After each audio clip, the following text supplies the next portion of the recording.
Aloha and welcome to day 6 of the Global Eclipse Meditation Series and Charity event. Today we are in for another huge treat with Ron Baker.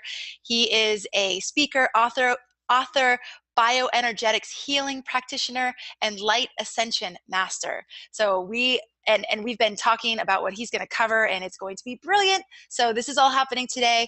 My name's Amanda Poole-Walsh. For those of you who don't know me, for those of you who are new to this event, I'm the CEO and co-founder of Astrology Hub, and I am so thrilled to be here with all of you today.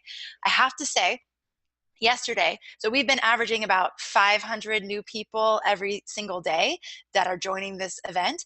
Yesterday, we had over 800. So between our broadcast yesterday and our broadcast today, we've had over 800 people, almost 900 people join us. So your sharing is working. Thank you so much. Continue to share the love, continue to pass it along. It's working. I'm sure we have a lot of you new souls on here today. I want to welcome you and thank you so much for joining and hearing the call. We are coming together at this very auspicious time in this eclipse portal to anchor the vibration of love on this planet. We're doing that through inspirational talks. We're doing that by coming together and meditating together. And then we're doing that through song and music. So that's what we're doing here. We are so happy that you've joined us. And again, thanks to all of you who have made the commitment and who have been showing up day in and day out, whether you've been showing up live or you've been listening to the recordings. Thank you so much for being here. Okay, so I'm going to do my intro today is very short because Ron has a lot that he would like to cover with us, and it's all so worth it. So let's see. For those of you who are new to the flow, here's how it works. We're going to have a conversation. Ron is going to share a lot of amazing things, like I've said. Then we're going to talk to you about the free gift that Ron has offered everybody so generously. Then we're going to have the meditation. While we're still in a meditative state, we're going to have some inspirational music. Then Ron will take us out of meditation. We'll close up, and that will be the end of our call. And most of them have been going between 45 minutes and an hour. So hopefully you have space and time. I'd love to just remind you to do your best right now to bring your presence, your awareness, your full being into this moment, into this call, into this space that we're having together. Do what you need to get comfortable, to clear the space around you, maybe light a candle, whatever it is that helps you get really present and in this moment, because you don't want to miss a thing. Maybe turn off your phone. That's another good one. Okay, so Ron is today going to take us on a journey in which he ties together psychology, astrology, and spirituality. He's going to give us a basic, clear map of the self. He's going to show us how the planets and the archetypes of astrology mirror this completely. And he's going to walk us through a map of the 3 phases of our lives, navigating from the gifts and challenges that astrology gives to us. And he's going to go through the specifics of this eclipse and how it is represented through 2 of the 3 stages that he's going to cover earlier, and aligned with Leo and Aquarius, as well as the star Regulus. It holds the keys of encouraging all 3 stages. So more to come on that. The meditation is going to be about us aligning with the upcoming eclipse, and then he's going to align all of us together so that we can become a quantum force of support for our new intentions and visions for this planet and for our lives. All right, so I'd like now to introduce Ron Baker. I first had the pleasure of meeting Ron at the Leo King event last fall in Las Vegas. And it was one of those moments for me where I was out on a limb again. I was having this conversation with him. His eyes are so kind and his energy so loving that when he asked me the question, what do you feel you're here to do, on this planet? I went out on a limb and I shared from that place that feels really deep. Normally I might give a little more benign of an answer to that. But what I said to him is that I feel like I'm here to be love and to share love, simply. And he looked at me and he said, me too. And so then we had this moment of like, wow, like I see you, I know who you are, I know what you're here for. And it was definitely like a reunion. I then came to learn that Ron is also a very well-respected speaker, author, energetics healing practitioner, and before light ascension master. He's the founder of a school of self-mastery based in New York City since 1997, Ron leads clients from around the world on a journey from survival consciousness to empowered consciousness based on the integration of what he calls the 9 nurturing needs. He's quite connected to the process of planetary ascension, and Ron has led groups of 15 journeys to sacred sites around the planet, including Egypt, India, Tibet, Burma, Bali, and Peru. Using many tools, including some basics of astrology, Ron helps clarify the dance we are all sharing on the planet as we make an unprecedented shift towards soul consciousness. Okay, Ron, thank you so much for being here. Let's start with this tying together of astrology, psychology, and spirituality. Well, first, I'd like to say thank you so much for having me. I want to refer back to our event 1 year ago when I met you. And I'll just say that in our one afternoon of getting to share so fully and so authentically, I completely fell in love with your heart and your spirit. So beautiful. So then I went to find out what you're doing. And I want to take a second to acknowledge that. You're bringing together so many different worlds. I think you are also here to be a bridge. What you are doing with Astrology Hub, I think, is unprecedented. Bringing together so many different teachers. My study with different astrologers has made it clear that each one is so unique in what they have to bring to the same chart. The same, because we filter it through who we are. And so to find out all these different perspectives, facets, and awakens different facets, and just what you're doing with the Year of Astrology, which is an event, if you're new to Amanda, it's an event that she's put together for this year, bringing together 12 different astrologers who come together to teach us about the moon cycles, from the new moon to the full moon, and the journey that that takes us on. Just that alone, and being introduced to 12 different approaches of people who've dedicated their lives to their particular way of processing life, priceless. Now you're bridging in spiritual teachers as well. And so that segues us into something that is so exciting to me. I consider myself mostly a student of life. And when people say, what do you do?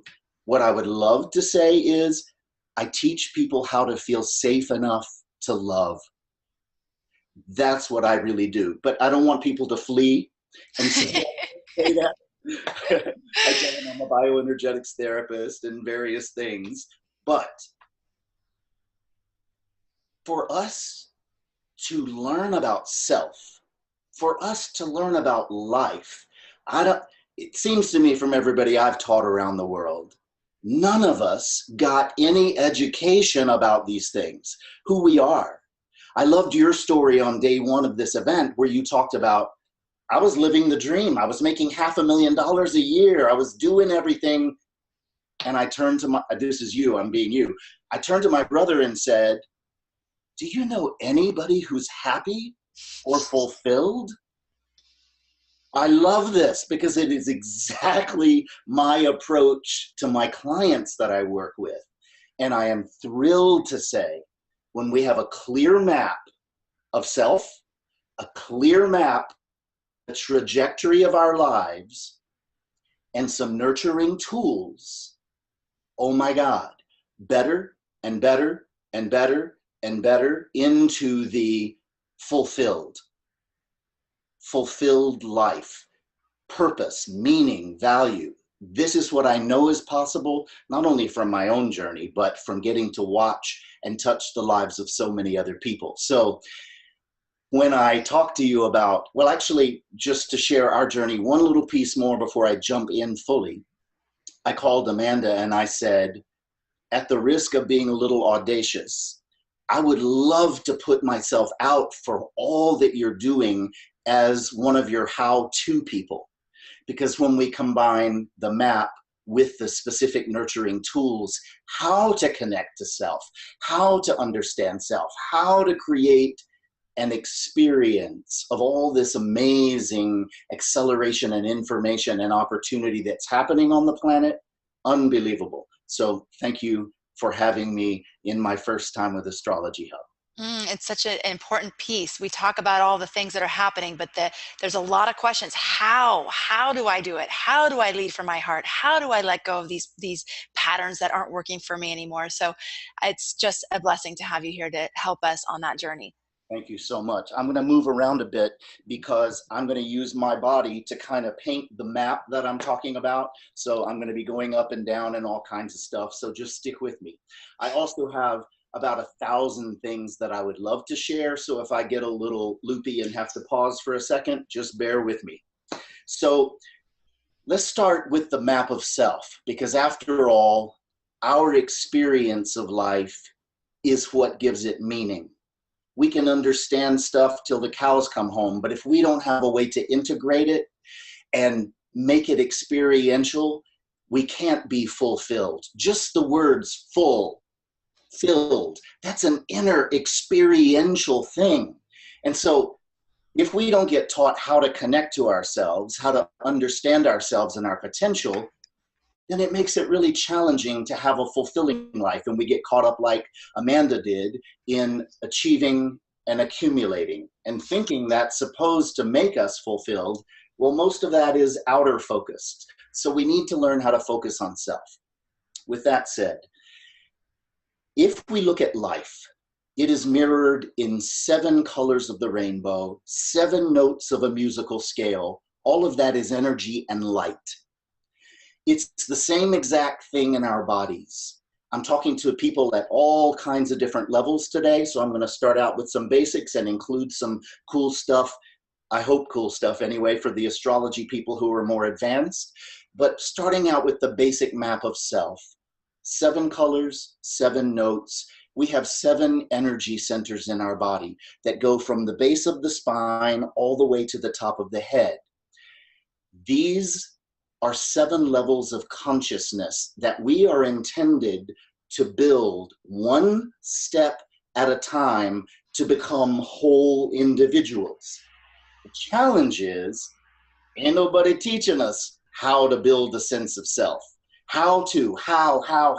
We're asking that, thank goodness, because nobody taught us. I went to 20 years of official school. Not one course taught me a thing about myself. So in this, the first 3 energy centers that go all the way up here to the solar plexus are the receptive energy centers. From the lower will up through the heart center starts to be the assertive part of the body. Assertive and receptive energies are the clue to everything. We're going to tie that into the eclipse. So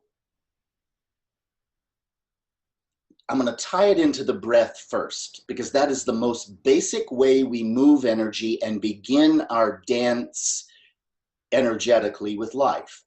We have receptive in-breath, and we need to bring that into the lower belly just like a baby would breathe. And then we have assertive out-breath. Now, I've been watching and paying attention for more than a quarter of a century to people talking about take a deep breath. And almost no one does a proactive, assertive out-breath. So I'm going to talk about this a number of times and prepare for our meditation.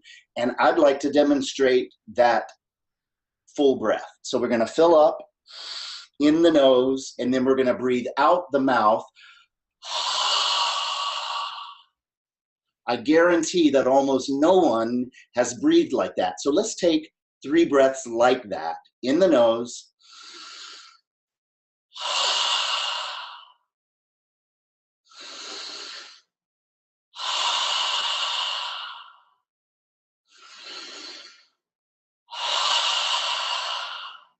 Pay attention.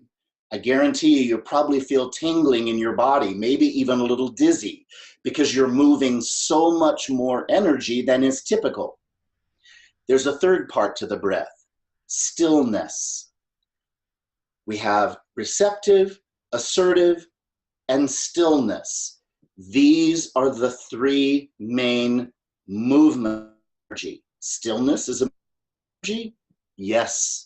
Stillness is when the most energy moves.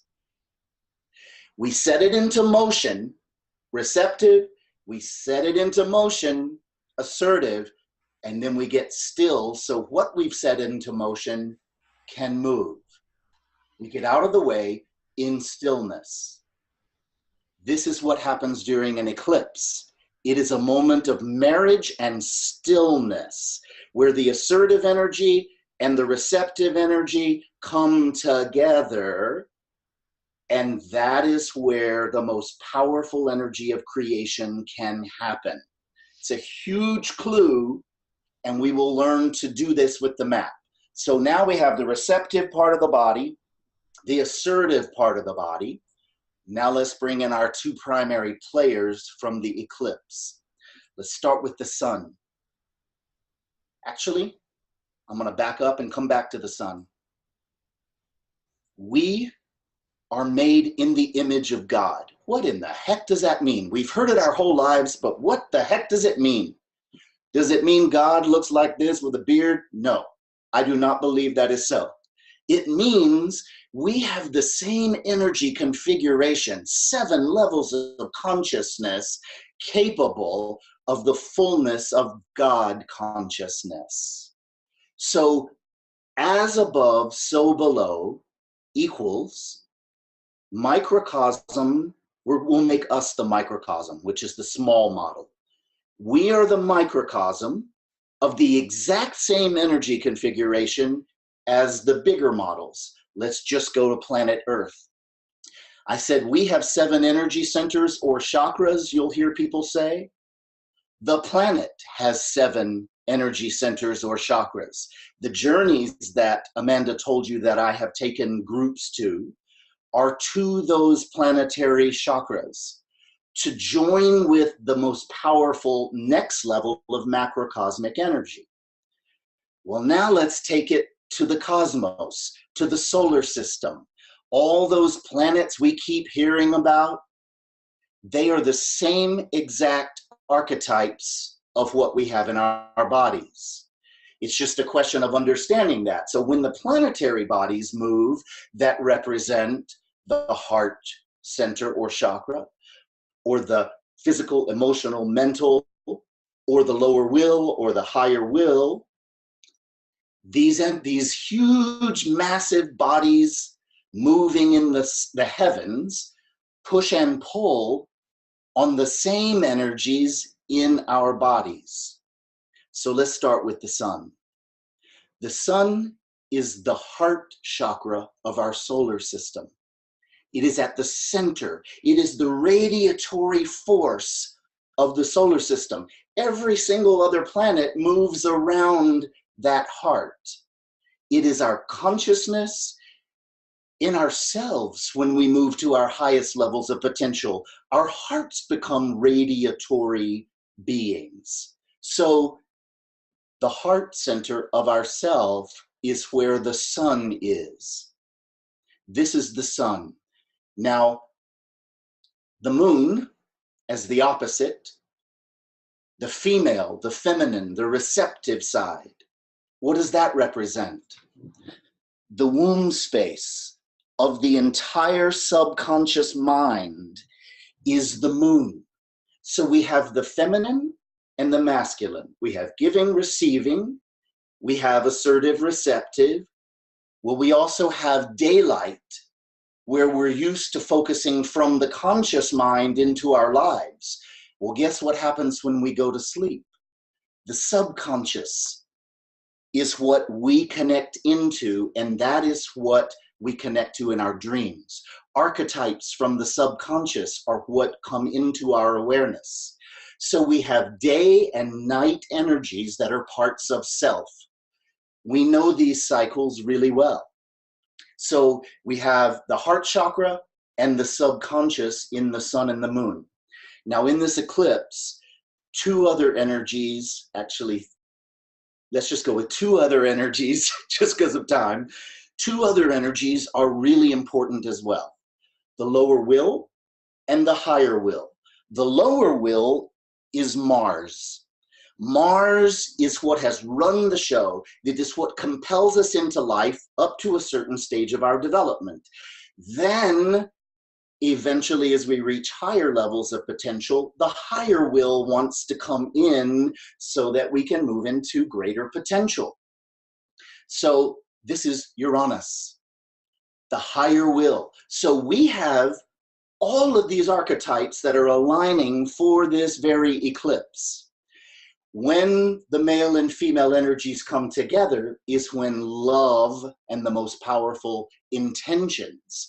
We can also learn to let go of what no longer serves us with greater ease, less friction, whatever no longer serves your life, patterns, choices, behaviors, old ways of being, ways you treat people, ways you communicate, so many things that you can go, you know what?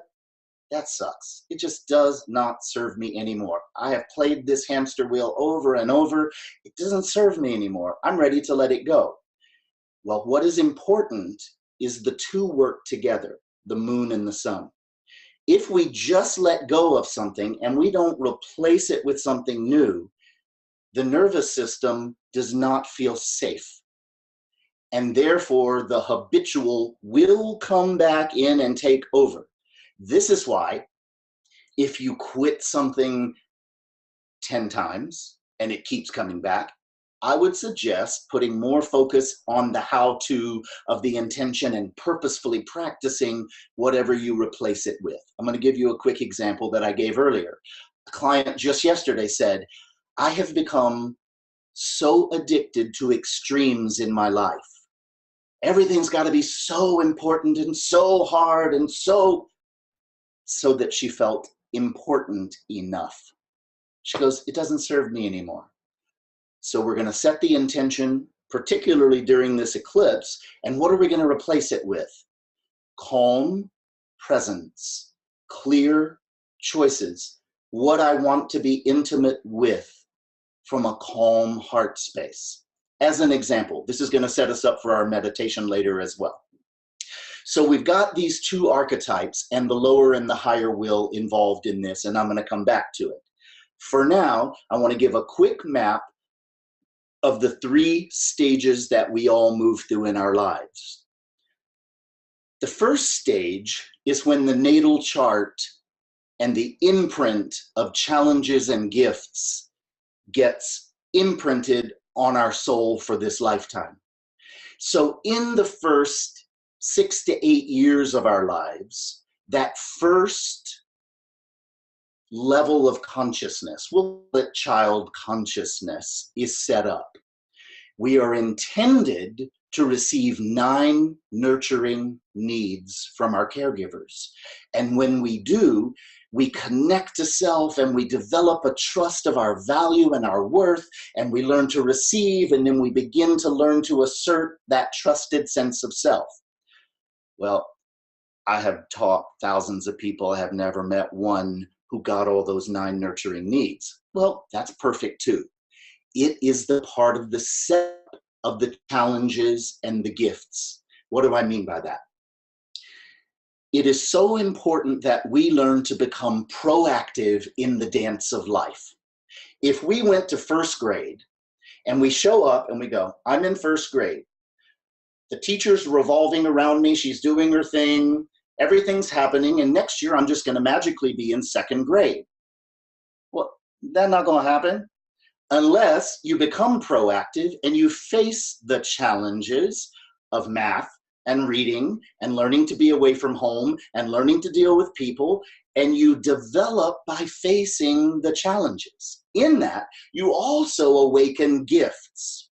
So now let's take ourselves back and imagine that you are 6 years old and you're in first grade. Put yourself there now. And now I say to you, there's an adult inside you. What? We have no idea what that means, how to access it, what it would be like to be an adult. We can only access this much. And yet, I imagine everybody watching today is in the second ring. which is adult self. You know that the same nervous system, the same organs, the same brain, the same consciousness somehow was holding this potential the whole time. Well, this would be great if we just magically moved to this level, but guess what? Nobody taught me about self. I didn't get the 9 nurturing needs. I didn't learn how to trust myself and receiving and valuing myself. So even though my body grew to here, I'm still frozen, because when we don't get the 9 nurturing needs, guess what we fill in here to a great extent? Fear, shame, and judgment. And we think it's a matter of life and death to avoid any parts of ourselves that seemed unlovable to mommy, daddy, whoever our caregivers were. And we have become disconnected from anything we learn to judge as bad and wrong and shameful. And now it's in the subconscious and we don't even know what decisions we made. But typically, the programming of the child and the lower will continues to run the show in the adult awareness. So I'm going to give you an example from my own life, how this makes sense. I'll even tie it into the chart. In my own life, in my first house for you astrologers, is Jupiter in its home sign of Sagittarius, and Saturn in its home sign of Capricorn, in my first house, which is about me. Well, if you know about the mythology of Jupiter and Saturn, Saturn is Jupiter's father. This means my identity is very much wrapped up in the father-son story. Well, my challenge? I literally grew up with a father who had no father and didn't know diddly squat about fathering. I literally do not remember one conversation with my father growing up. Not one.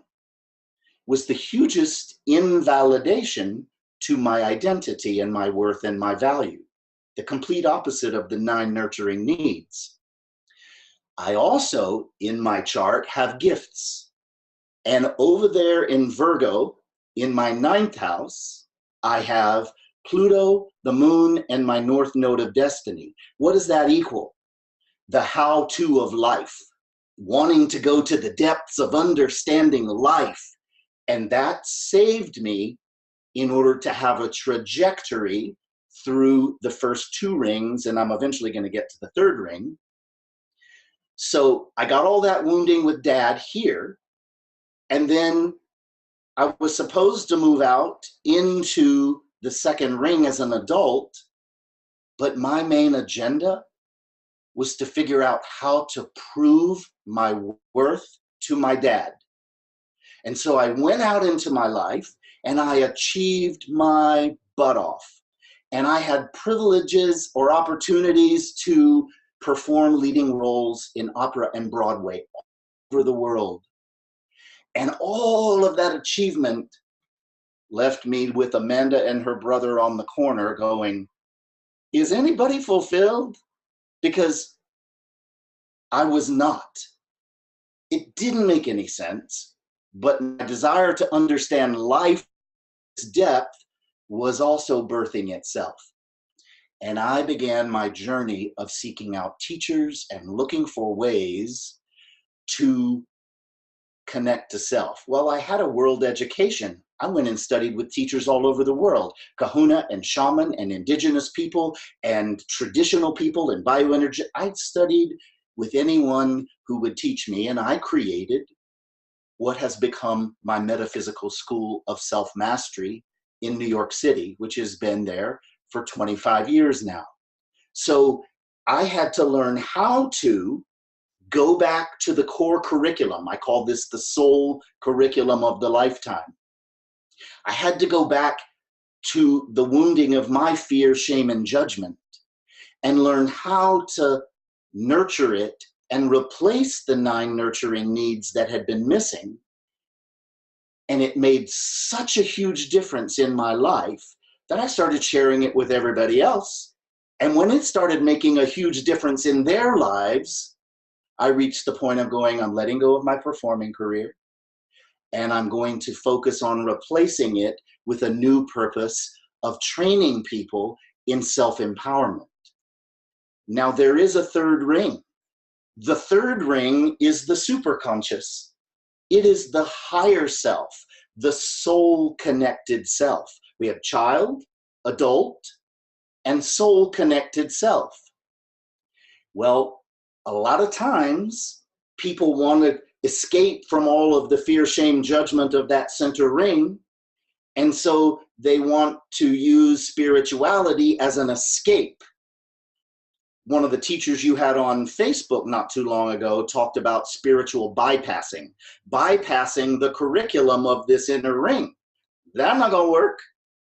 And so what happens to our consciousness is we have a leash, and it says, oh, I can't get into the actual experience of this outer ring until I've prepared resolving and creating wholeness. So we must go in reparenting the center ring, the core hard drive of our computer, learning how to apply the 9 nurturing needs so that it transforms from the center, and that gives us access all the way out to soul consciousness.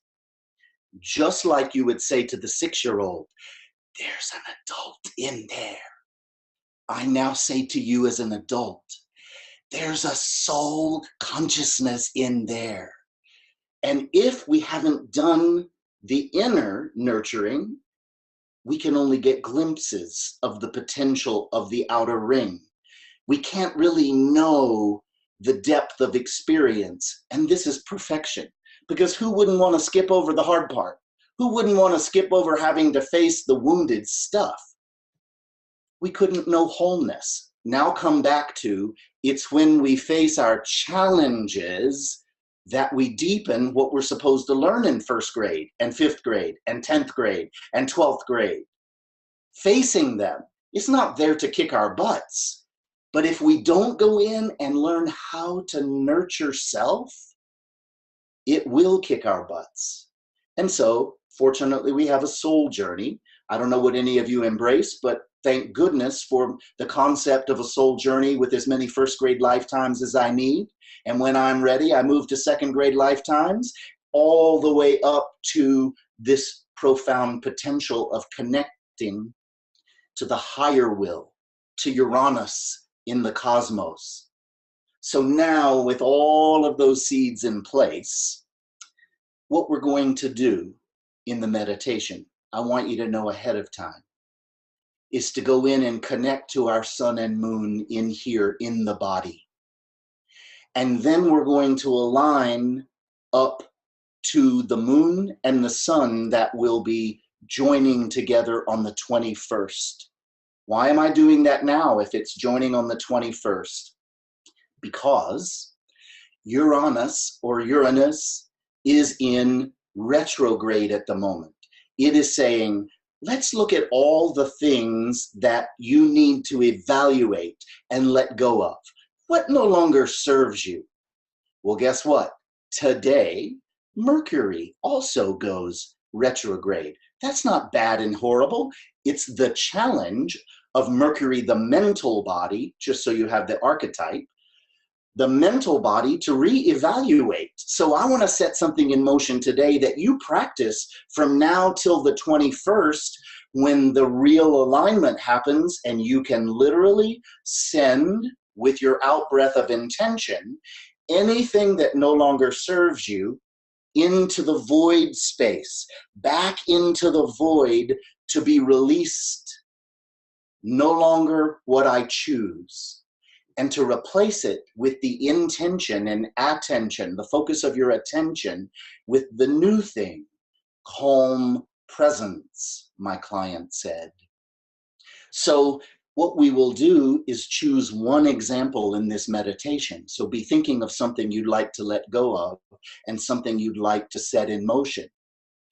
And then we're going to join with one another. We create such a quantum powerful, right now there are hundreds of people watching from all over the world. Let's just say we get to the 8,000. 8,000 people joining with everybody else becomes 8,000 to the 8,000th power. It's quantum. We can't even wrap our heads around the power of that. When I've taken journeys to the sacred sites like Egypt, Tibet, and Peru, I've created worldwide meditations where people just like this have come together at the same moment to set similar intentions. We make a difference, particularly when we come together. But just you learning how to nurture yourself and value yourself inspires everybody else in your life. So letting go of what no longer serves, setting a clear intention, and then joining together with everybody else to make this that much more powerful. How much more powerful, confident and powerful do you feel when you have support?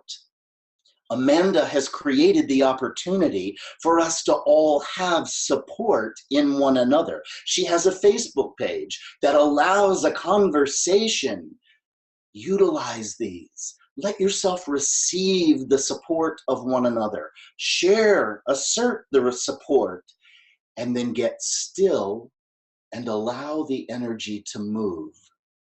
This is the map, beginning map, believe me, I'd love to talk for hours, of psychology, astrology, and spirituality. All of it held right here. And one more piece to add, got to mention Regulus earlier. For you astrology people or new to astrology, this is a fixed star that happens to be at the 29th degree of Leo. Leo is the home of the heart, the home of the sun in astrology wheel. Leo is the most natural home. That's where the sun has reached for this eclipse. Well, guess what? This eclipse on the 21st is aligning with Regulus. What is Regulus in our bodies? They call it the royal star.